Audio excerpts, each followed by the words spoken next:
welcome back to my channel. Sass here. I'm here for another Life After Lockup. Okay, I got some ribs in the crock pot. I got some pinto beans on the stove, and I got some cornbread in the oven. What does that mean, friends? That means that I'm not gonna keep y'all. I'm ready to eat. Okay, so anyway, last night's episode, we had some fights that made no sense whatsoever. We had some terrible acting. And the Life After Lockup producers dropped the ball yet again.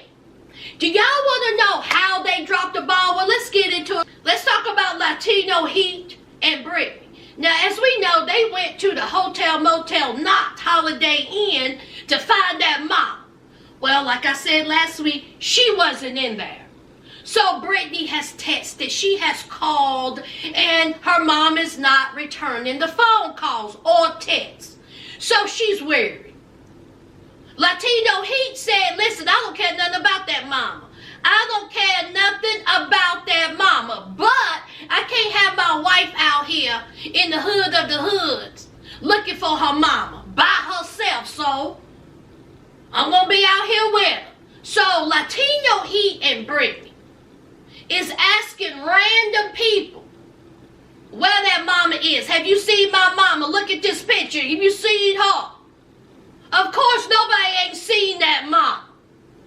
So they're driving around Las Vegas. They're driving around here, there, everywhere, fussing with each other, getting on each other's nerves. Everybody getting frustrated, even the dog.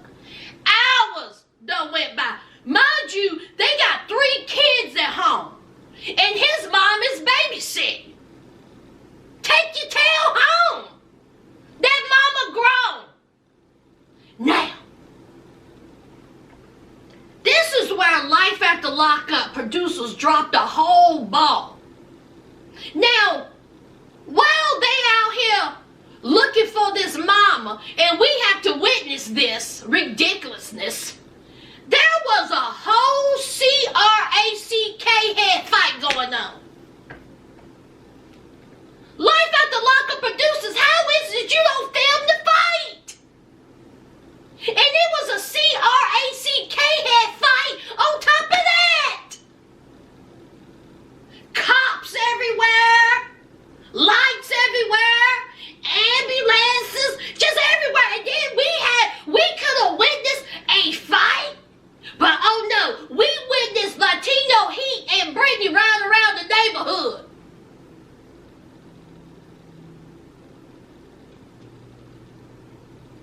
Guess what, y'all? Guess who showed up? Now, of course, the producers had to make it seem like that mama was somehow involved in all the dramatics. We got Brittany talking about, is that her? Is that her on the ground? Is that her? And then we got Latino Heat. Oh, we knew this was going to happen. I knew this was going to happen. We ain't got no business down here. But oh no. That mama just she just gingerly just walks to the room. Brittany gets out of the van and says, Mama, where have you been?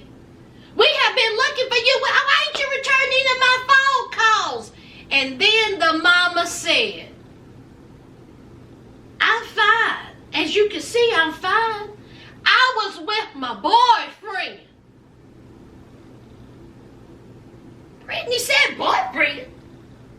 See, Brittany, your mama was okay. She was out there looking for the double P's, honey. The penis and the pills. Child, your mama was out there getting that back cracked. And you out here with all the dramatics riding around town. Oh my God. So Brittany, she says, I'm worried about you. I want you to come home with us. And then the mom was like, okay, fine, whatever. Latino Heat, you said that mama wasn't welcome in your house. You said that mama couldn't dog in that doorway. She slid herself in that back seat. And did y'all see the dog? Look at her. Honey, that dog was like this. Now, I've been out here in this back seat all day. They got me out there walking around in this Las Vegas heat. I I'm tired. I'm hungry. I want some water. I want to go home. And I'm out here in the back looking for you. Boy, I tell you, if I could bite you, I would. Don't be looking. Don't look at me. So Brittany, she was like, I want the truth. Ask the question. I want the truth. Answer my question. When you looking for pills? And then here comes the mama. I was looking for pills, but I didn't find any. You didn't find the pills, but you found that penis. Listen, I like Latino heat and Brittany. I really do. But I do not want to talk week after week after week about Brittany and that mama. I really don't. I am team Latino heat on this one. I don't want to hear it, especially when the mama is fine. The mama's out there getting some penis.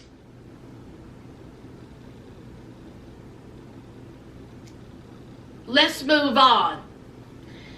Now, let's talk about Lindsay and stiff upper lip. This was some terrible acting, okay? Lindsay, she is in stiff upper lip's office, throwing papers, acting childish, just damaging the office. He comes in, and he was like, is this even necessary? And she was like, F you. He should have kicked that chair off of under. I'm not one for violence. But he should have kicked the chair, not her. Just.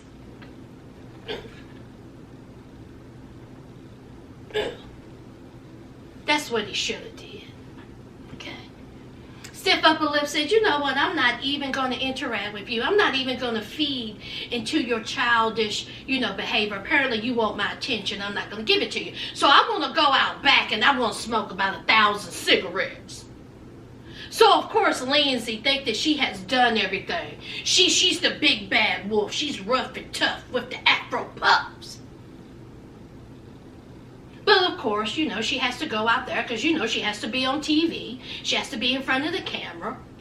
So she goes outside and she says, have you been with any prostitutes lately? And so stiff upper lip, I will give him this. He says, well, no. He says, because I met one in prison.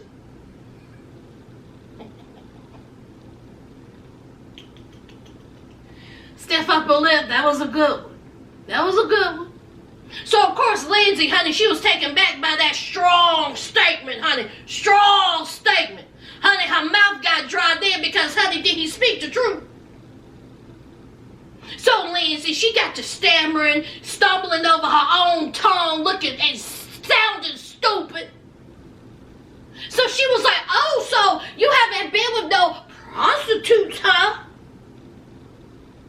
So, stiff upper lip, he says that when he was single, when he was younger, that he did not, get prostitutes, that he occasionally contacted an escort service. But since he been down now in Mississippi, he haven't gotten in touch with any prostitutes or, escort service. It's just been Lindsay. So Lindsay is going on and on and on. And then she says, she brought up that stupid book. And she was like, you remember when you was accusing me of, not having that book and what I wrote down was about you and all this. And so he was like, yeah. And she was like, well, here's the book. So here she is handing him that book that apparently what she wrote down was from said book. And so he was looking at this book. He said, this is the most ridiculous thing I ever heard in my life. You expect me to go through this book and find the parts and where you wrote this down? You out your mind. I don't even know if this is the right book. This could have been any book because I'm not going to waste my time to try to find what you want me to find. You find it for me. That's what I would say. You find it for me. So she she thought that she had accomplished something. She thought that she made him look stupid. They both looked stupid. So then she stands up. And she's like, trying to be in an aggressive manner. And she was like, let me tell you something. Then she starts talking about, it ain't over till I say it's over. You don't want to mess with me. I mean, it was ridiculous. Scott's just looking at her. So then she tosses the table. And she gets to the door. She says, just so you know, it's over. And I'm going to be effing somebody in your bed by next week. See, this is when Scott should have got up and grabbed hold to the screen door and just shut it while her hand was there. Not touch her. Not touch her. See, this is when he should have tripped and his hand grabbed the screen door and smashed her fingers in it. Don't touch it. See, technically he would have tripped and grabbed onto the screen door and smashed her fingers. Not touch her. See, he tripped. The nerve of this woman. The nerve. Scott, honey, kick her out. And she's still on house arrest. She got to go. Why is she still in that house, y'all? Scott, get her out that house. It don't matter, y'all. She in jail. It don't matter, y'all. She in jail, honey. Lindsay is awful. She's terrible, so. Anyway, that's Lindsay and Scott. Alright, this ain't gonna take long. I'm gonna knock out 2 in less than 30 seconds. Alright, let's talk about John, Lacey, and Shane, honey. The trio of fools, honey, 2.0. So, we have Shane, and he is with his father-in-law, and they are playing a round of golf, okay? Shane's doing all right for himself. He's working hard for the money. He's at that temp service, so, you know, they find him work to do, you know, I guess probably daily. You know, they'll find him to do some tree work or, you know, usually like roofing, whatever. So, he's been working, which is good. Then we have John. John found out where Lacey was via Facebook or via the social media, child. Lacey is there talking to her girlfriend eating lunch. John is out there stalking her Facebook and outside of the restaurant sitting in the truck.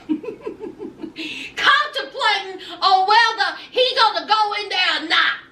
He says that he has texted and called Lacey. Lacey has not returned his phone call. But he said, listen, she's going to return my phone call. She always do. We got plenty of time. So he took his butt. On down the road. He didn't even bother talking to her. John, go home.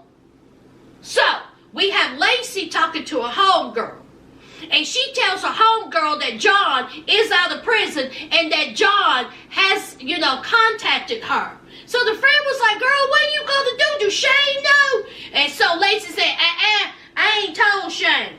Okay, I'm not going to tell Shane because there's nothing to tell. Okay, I don't want to be nowhere near John. And Shane don't want to be nowhere near John because Shane got 15 years held over his head.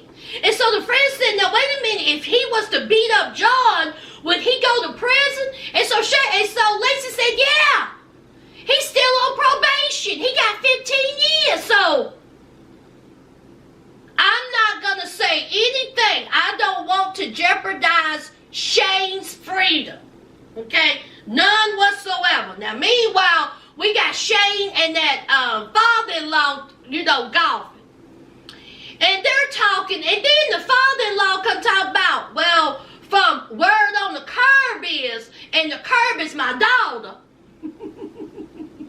She told me that John's out. And so Shane was like, excuse me, John's out? Why didn't Lacey tell me that? I'm a little perturbed that Lacey didn't tell me that this fool was out. He better not contact us. He better not contact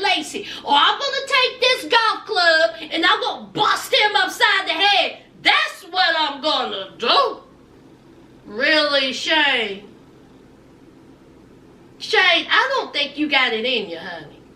I don't think you have all that bout it in you. And I think that if you and John was to ever, I think John may take you, honey. So this is what I want you to do. I want you just to, that's what you do, okay? And as far as John, please just leave Lacey alone, okay? Lacey pregnant, she married to Shane. It's just going to be a big old mess. What y'all think about the trio of fools 2.0? Let's move on. All right, let's talk about Andrea and Lamar. As we know, Andrea is upset with Lamar because he told Priscilla to keep a secret from his mama. And she don't want Priscilla to keep secrets from her. So, they had a big argument. Andrea thought that it was a great idea to pack up these kids' clothes. Get your stuff, y'all. Pack up your stuff. We're leaving. In the middle of a pandemic. In the middle of COVID. And go to a hotel. That's what Andrea thought was a good idea. So the kids packed up their stuff. They're in the car. Lamar's like, you leaving? Oh, you leaving? Here is Andrea. Don't look at him, y'all. Don't look at him. And so Tennyson, being the smart fella he is, he was like, Mom, I'm not going anywhere with you. I'm getting out. I'm staying here with Lamar. Now, Tennyson, I think that you are a smart young man. And I love me some Tennyson. I love me some Nyla. I love them. But Tennyson, it's time for you to cut your hair. Y'all, it needs to be said.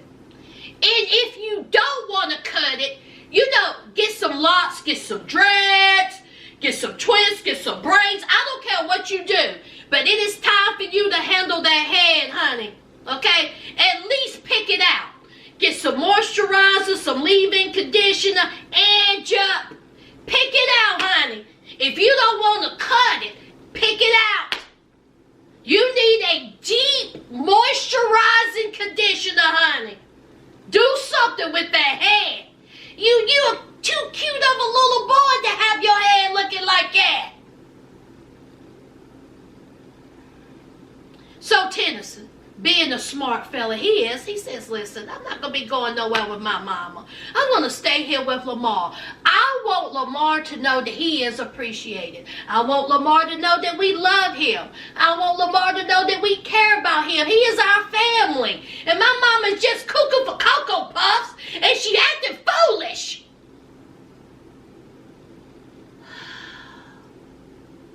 Tennyson says, it is not all about Lamar. It's my mom as well. Just silly. So we have Nyla and we have Priscilla in the car with the mama. And so here is Andrea saying, I feel like that Tennyson is taking Lamar's side. And Nyla said, that's not it. He's not taking Lamar's side, but he don't want Lamar there by himself, and y'all have been arguing. It's ridiculous. Yes, it is. So they get to the hotel, okay? And Priscilla is just acting like, oh, I really like this hotel, and, you know, oh, this hotel is great. And Tennyson said himself that Priscilla is having an unhealthy reaction to what's going on. Like she's just used to it. Like she's used to this arguing. And he said, this is what I don't want. Okay? And Nyla said, either y'all stay together or you break up. These are your choices. You cannot keep arguing like this. Andrea said that she don't know what she's going to do. She says that they need to talk about it. Andrea, listen, I'm not going to keep y'all with Andrea and Lamar. Andrea, girl, what's wrong with you? You're supposed to be an adult. You act like Lamar got a whole woman out there that he cheating on you with. That is his daughter. And your chest because he wants to have a relationship with her and you don't like it. That's the bottom line. Instead of you staying at your house and sitting down with your family, your husband, and your children and having an adult, intelligent, sensible relationship, you would rather take your kids out in COVID and whine to your daughter about why you mad about to your husband. About your husband. It's absolutely ridiculous. Andrea is ridiculous. You had all the time in the world to talk to your husband. But oh no, you want to throw a temper tantrum and have some type of intention towards you. It's all about Andrea. It's all about Andrea. What y'all think about Andrea? What y'all think about this mess? Why is it that the kids makes better sense than the adults? Why is that? We have a 17-year-old and a 15-year-old and an 8-year-old making more sense than two grown people.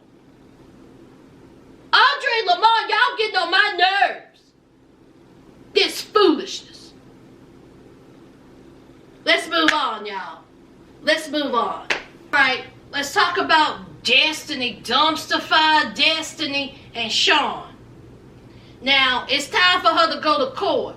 Alright, now we know that she done left. She got the credit card, the car, everything is. She done lost some more weight. Destiny look a mess. Now we have Shawn borrowing money from the mother of his 6 children. $1,000. Just so he could go to Destiny to make sure she go to court. Talking about Destiny didn't want me to show up for court, but you know there's $50,000 on the line. So Shawn, he's still calling Destiny. Destiny ain't even answering the phone. She there with her hard-faced mama. And she's saying, I don't even want to talk to Shawn right now. I don't know what I want to do about Shawn. Okay, Shawn is she made it out to be Shawn perpetrating somebody different. What exactly did Shawn do to you, Destiny? Oh, that's right. He was having a conversation with the mother of his 6 children. He didn't do nothing to you.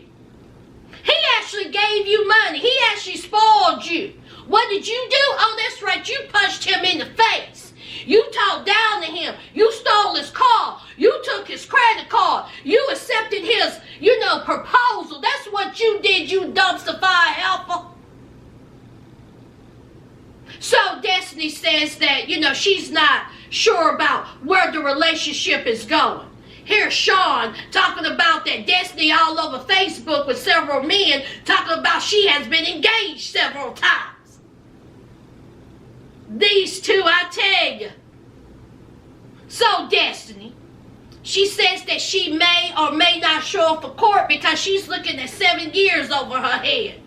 And she don't know if she want to chance it. So her hard-faced mama said, listen, okay, you need to turn yourself in. Okay, you about to make me have a heart attack. I've been dealing with you forever. Stressing, worried about you. You need to turn yourself in. You're going to make it harder for yourself. And then Dumpster Fire Destiny starts talking about her childhood trauma. Now let me tell you something. When it comes to someone's childhood trauma, I don't make fun. That is not a funny subject. That is a subject that I don't like to touch. What happened in someone's childhood and what she said happened to her is absolutely awful. And that's something that I don't play around with. I don't joke about it. And it's something that I can't imagine.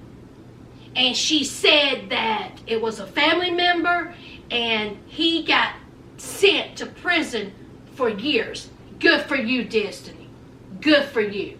Now, with that being said, what happened to you as a child? Ugh. Awful. But you are an adult now. And you have to make adult decisions. Now, you can't keep falling back of what happened happened to you as a child and then correlate to what you're doing as an adult.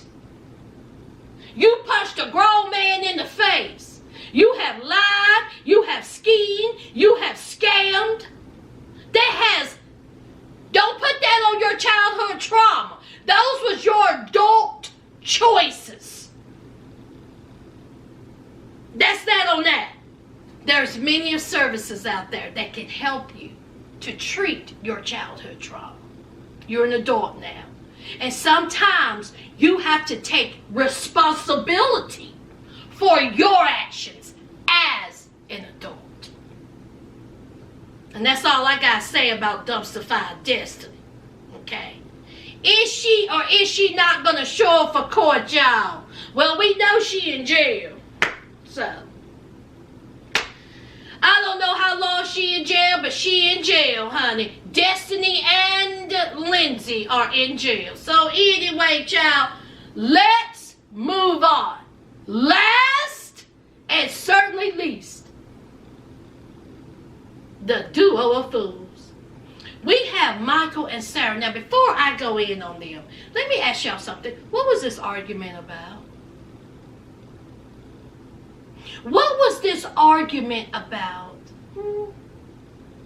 Because, see, Sarah, she's screaming and yelling outside of this hotel.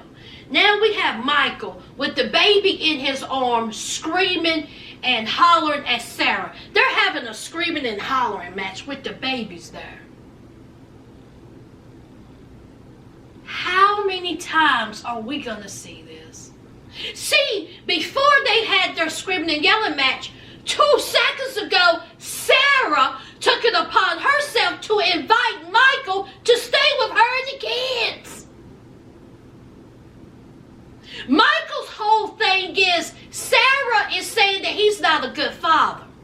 That Sarah is acting like that he has not been there for his children when Sarah knows good and well that he has.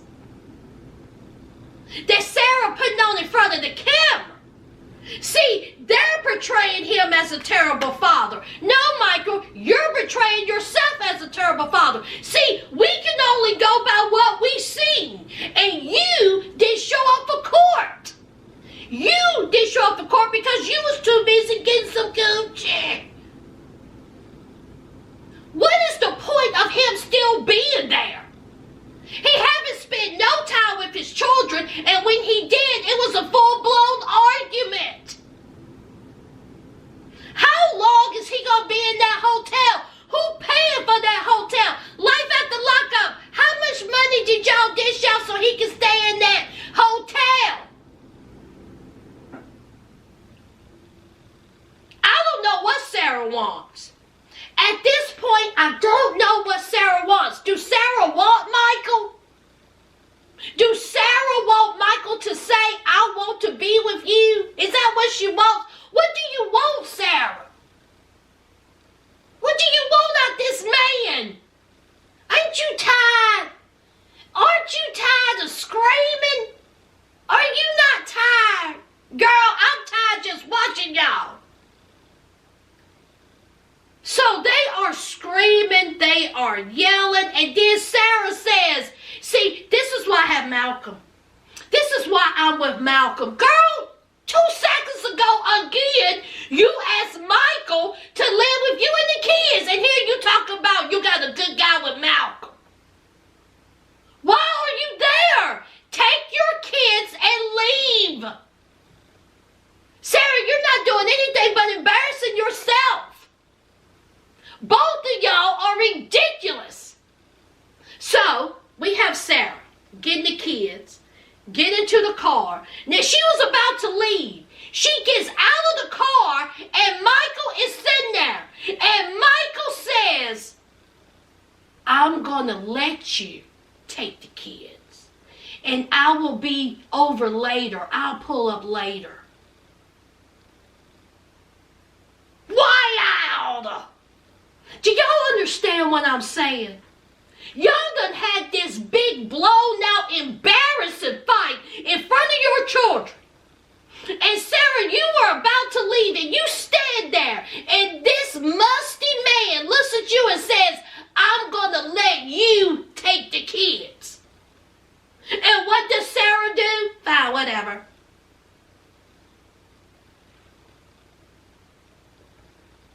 am sick of them, y'all.